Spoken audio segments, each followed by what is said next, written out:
Good evening friends. आज की update कुछ इस प्रकार से। आज हम बात करेंगे पाकिस्तान की। भारत पिछले कई दशकों से पाकिस्तानी आतंकवाद का सामना कर रहा है और अब चीन भी उसका नतीजा भुगत रहा है। पाकिस्तान में चीन पाकिस्तान इकोनॉमिक कॉरिडोर और चीनी नागरिकों पर बार बार हमले हो रहे हैं। बलूच लिबरेशन आर्मी BLA ने पिछले महीने ऑपरेशन हेरोफ 2.0 लॉन्च किया था। इस दौरान बलूचिस्तान के 12 जिलों में एक साथ हमले किए गए। इसके बाद चीनी एक्सपर्ट्स ने कहना शुरू कर दिया कि इस हिंसा ने पाकिस्तान में चीनी निवेश को खतरे में ला दिया है और क्या पाकिस्तान इसे बचा पाएगा, उसकी काबिलियत पर अब शक है। पाकिस्तान में पिछले 5 सालों में कम से कम 20 चीनी नागरिक हमलों में मारे गए हैं। चीन के एक और पॉलिटिकल कमेंटेटर ने कहा है कि पाकिस्तान की प्रतिक्रिया अक्सर रिएक्टिव, बिखरा हुआ और कम रिसोर्स वाले होते हैं, जिससे चीनी हितों को गंभीर नुकसान पहुंच रहा है। क्या चीन कोई एक्शन लेगा? इस सवाल पर चीनी कमेंटेटर ने संयम पर जोर दिया। उन्होंने कहा कि बीजिंग बॉर्डर पार सैनिक नहीं भेजेगा या पाकिस्तान के अंदरूनी मामलों में दखल नहीं देगा। उन्होंने जोर दिया कि चीनी नागरिकों और प्रोजेक्ट्स की सुरक्षा का ध्यान रखा जाना चाहिए। पाकिस्तान के हथियारों से मदद करेगा चीन। चीनी एक्सपर्ट के मुताबिक बीजिंग के पास कुछ विकल्प हैं, जैसे ज़्यादा खतरे वाले इलाकों से लोगों को निकालना, ऑन साइट प्रोटेक्शन का मजबूत करना, सैटेलाइट और ड्रोन के जरिए रियल टाइम इंटेलिजेंस शेयर करना, एडवांस एंटी टेररिज्म इक्विपमेंट देना और पाकिस्तान की काबिलियत बढ़ाने के लिए काउंटर टेररिज्म ट्रेनिंग बढ़ाना शामिल है। द प्रिंट की रिपोर्ट के मुताबिक एक चीनी कमेंटेटर ने कहा कि चीन को पाकिस्तान की सीधी मदद से बचना चाहिए। इससे खुद चीन निशाना बन सकता है। एनालिस्ट बताते हैं कि चीनी इंटेलिजेंस का इस्तेमाल करके पाकिस्तानी सेना ने पूरे बलूचिस्तान में नेटवर्क बंद करने के ऑपरेशन में एलीट यूनिट्स को इकट्ठा किया। इसके अलावा पाकिस्तान की स्पेशल प्रोटेक्शन यूनिट को बनाने को भी चीनी एनालिसिस में चीनी लोगों और प्रोजेक्ट्स की सुरक्षा के लिए एक रणनीतिक इंस्टीट्यूशनल उपाय के तौर पर देखा गया है। खासकर ग्वादर और दासू जैसे हाई रिस्क एरिया में ये unit intelligence, patrolling, Escorts, rapid emergency response और चीन के साथ जॉइंट काउंटर टेररिज्म ट्रेनिंग पर फोकस करती है। द प्रिंट की एक लेख में चीन ताइवान मामलों की जानकारी सना हाशमी ने लिखा कि चीन में अब तक पाकिस्तान को चेतावनी दी जाने लगी है। कहा जाने लगा है कि रिश्ते भले ही कितने भी मजबूत क्यों न हों, लेकिन एक तरफा हमले बर्दाश्त से बाहर हैं। उन्होंने कहा कि पाकिस्तान के सामने एक विकल्प है, या तो वो अपनी तथाकथित राष्ट्रीय गरिमा से चिपका रहे और देश को और डूबने दे, या सच्ची ईमानदारी दिखाए और सुरक्षा समस्या को हल करने के लिए चीन के साथ सहयोग करे। चीनी एनालिस्ट ये भी कहते हैं कि पाकिस्तान का काउंटर टेररिज्म सिस्टम ठहराव के संकट में पड़ गया है। ग्लोबल टाइम्स के पूर्व एडिटर इन चीफ हू जिनलिन ने कुछ महीने पहले चेतावनी दी थी कि चीन पाकिस्तान के रिश्ते लंबे समय से मजबूत रहे हैं और चीनी निवेश से पाकिस्तान का इकोनॉमिक डेवलपमेंट हो रहा है। उन्होंने कहा कि पाकिस्तान और US के बीच किसी भी कोलैबोरेशन से चीन के हितों से समझौता नहीं होना चाहिए।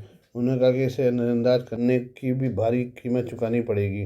हाशमी के मुताबिक चीनी एनालिस्ट BLA के एडवांस कामकाज पर ज़्यादा जोर दे रहे हैं। वे इसके integrated communication, night vision gear और विदेशी ट्रेनिंग के इस्तेमाल को हाईलाइट करते हैं। ये हमले ग्वादर और बड़े CPC को डिस्टर्ब करने के लिए सावधानी से प्लान किए गए लगते हैं।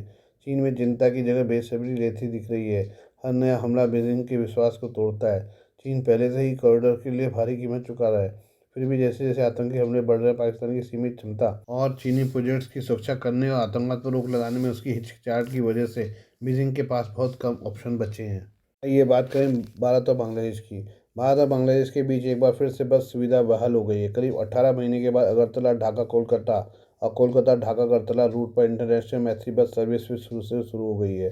ये भारत और बांग्लादेश के बीच क्रॉस बॉर्डर कनेक्टिविटी को फिर से शुरू करने की दिशा में एक बड़ा कदम है। रिपोर्ट के मुताबिक बस सुविधा शुरू होने के पहले दिन मैत्री बस कोलकाता से निकली और ढाका होते हुए अगरतला में अखौरा इंटीग्रेटेड चेकपोस्ट पर पहुंची। तारिक रहमान के प्रधानमंत्री बनने के बाद भारत और बांग्लादेश के बीच के संबंध लगातार सुधर रहे हैं और पिछले हफ्ते ही दोनों देशों के बीच वीज़ा सर्विस फिर से बहाल हो गई है। बस सर्विस का बहाल होने दोनों देशों के बीच सुधरते संबंध का उदाहरण है। मीडिया से बात करते हुए पर्यटन मंत्री सुशांत चौधरी ने कहा कि इस रूट के फिर से खुलने से दोनों पड़ोसी देशों के बीच टूरिज्म, व्यापार और कल्चरल लेन देन को नई रफ्तार मिलेगी। उन्होंने उम्मीद जताई कि बेहतर सिक्योरिटी और आसान बातचीत से लोगों के बीच रिश्ते और गहरे होंगे। पर्यटन मंत्री ने बेहतर क्षेत्रीय कनेक्टिविटी की अहमियत पर भी जोर दिया। कहा कि रेल लिंक के साथ इंटीग्रेशन और सबरूम में मैत्री ब्रिज का बेहतर इस्तेमाल, साथ ही पोर्ट तक बेहतर पहुंच से नॉर्थ ईस्ट की अर्थव्यवस्था को काफ़ी फायदा होगा और बिजनेस क्षमताओं को बढ़ावा मिलेगा। NDTV के मुताबिक पहले दिन कोलकाता से 18 यात्रियों ने सफ़र किया। दोनों देशों के बीच करीब 1.5 साल पहले बस सर्विस बंद कर दी गई थी। मोहम्मद यूनुस ने बस सुविधा बंद करने का फैसला लिया था, लेकिन बस सर्विस शुरू होने के बाद स्टेक होल्डर्स को नई इकोनॉमिक एक्टिविटी और ज़्यादा क्रॉस बॉर्डर एंगेजमेंट की उम्मीद है। पैसेंजर्स और साथ आए अधिकारियों ने कहा कि सफ़र आसान रहा, रास्ते में कोई बड़ी दिक्कत नहीं आई। हालांकि मेट्रोपॉलिटन एरिया में थोड़ी बहुत दिक्कतें थी, लेकिन कुछ मिलाकर हालात नॉर्मल रहे। खासतौर पर अगरतला ढाका सर्विस फिर से रेगुलर चलने वाली है, जिससे दोनों देशों के बीच इंटरनेशनल कनेक्टिविटी और मजबूत होगी। मैत्री बस सर्विस के फिर से शुरू होने को एक पॉजिटिव डेवलपमेंट के तौर पर देखा जा रहा है, जो भारत और बांग्लादेश के बीच कम्युनिकेशन, कॉमर्स और दोस्ताना रिश्तों को मजबूत करेगा। ये बात करें हम नरेंद्र मोदी की इजरायल यात्रा की। प्रधानमंत्री नरेंद्र मोदी बुधवार को इजरायल पहुंचे, जहां उनका जोरदार स्वागत हुआ। पीएम मोदी का 2017 के बाद दूसरा और गाजा में युद्ध के बाद ये पहला इजरायली दौरा है। नरेंद्र मोदी इजरायल की संसद को संबोधित करेंगे और प्रधानमंत्री बेंजामिन नेतन्याहू और राष्ट्रपति आइजैक हरजोग के साथ मुलाकात करेंगे। उनके शेड्यूल में फिलिस्तीनी नेताओं के साथ कोई मीटिंग तय नहीं है।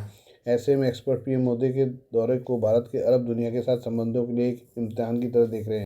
बीबीसी की रिपोर्ट के मुताबिक साल 2017 में मोदी इजरायल जाने वाले पहले भारतीय प्रधानमंत्री बने थे। इसके बाद दोनों देशों के रिश्ते सुधरे और फिलहाल भारत इजरायली हथियारों के सबसे बड़े खरीदारों में से एक है। एनालिस्ट का कहना है कि मोदी का दौरा भारत की विदेश नीति का टेस्ट करेगा, क्योंकि दिल्ली इजरायल और दूसरे मिडिल ईस्ट देशों, खासतौर से मुस्लिम ममालिक के साथ रिश्तों को बैलेंस करने की कोशिश कर रही है। विदेश मामलों के एक्सपर्ट हर्ष वी पंत कहते हैं, भारत ये दिखाना चाहता है कि वो इजरायल के साथ अपनी पार्टनरशिप के लिए कमिटेड है। साथ ही मिडिल ईस्ट में अपनी प्राथमिकताओं को भी बैलेंस करने की कोशिश कर रहा है। भारत ने 7 अक्टूबर को इजरायल में हमले की निंदा की तो गाजा में आम लोगों के मारे जाने पर भी चिंता जताई। भारत ने फिलिस्तीन के 2 स्टेट समाधान के लिए अपना समर्थन दोहराया है। पीएम मोदी का यह दौरा ऐसे समय में हो रहा है जब क्षेत्रीय तनाव बढ़ा हुआ है। एक बड़ी चिंता अमेरिकी राष्ट्रपति डोनाल्ड ट्रंप की ईरान के खिलाफ मिलिट्री कार्रवाई की धमकी है। अमेरिका हाल के हफ्तों में इस क्षेत्र में अपनी मौजूदगी मजबूत कर रहा है, ताकि ईरान पर अपने न्यूक्लियर प्रोग्राम को रोकने के लिए दबाव डाल सके। एनालिस्ट का कहना है कि मोदी के दौरे का फोकस पूरी तरह से द्विपक्षीय बातचीत पर होगा। क्षेत्रीय तनाव के बारे में कोई भी चर्चा शायद बंद दरवाजे के पीछे ही रहेगी। इसकी वजह है कि दिल्ली के ईरान और मिडिल ईस्ट के कई दूसरे देशों के साथ भी पुराने और मजबूत संबंध हैं। Observer research foundation think tank के मिडिल ईस्ट ऑफिस के एग्जीक्यूटिव डायरेक्टर कबीर तनेजा ने कहते हैं कि भारत की राय है कि क्षेत्रीय झगड़े इस क्षेत्र को ही सुलझाने हैं। जैसे भारत अपने मामलों में भारी दखल की उम्मीद नहीं करता, वैसे ही वो मिडिल ईस्ट पर भी यह सिद्धांत लागू होता है। विशेषज्ञों को लगता है कि यह विजिट इंडिया का लॉन्ग टर्म स्ट्रेटेजिक कैलकुलेशन दिखाता है। तनेजा का कहना है कि मोदी भारत इजरायल संबंधों की तारीफ करेंगे, लेकिन इस बात का ध्यान रखें कि मिडिल ईस्ट में उन पार्टनर्स के साथ भारत के लंबे समय से चले आ रहे संबंधों में कोई रुकावट ना आए जो इसराइल की बुराई करते हैं।